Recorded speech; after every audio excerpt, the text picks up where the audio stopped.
Hello everyone. Ayan no, nagulat ako meron akong nakitang ganito sa aming bakuran. Hindi ko alam kung bakit siya namatay. Yun guys.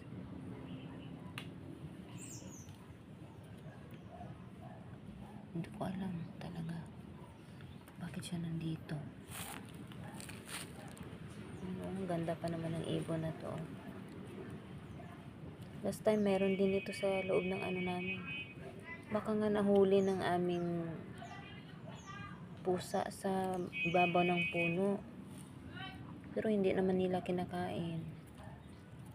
Kawawa naman. Hindi ko alam to guys kung kinakain ba to o hindi. Malaki niya, akala ko nga chicken.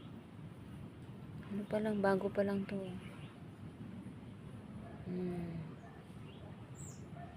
Ayan, so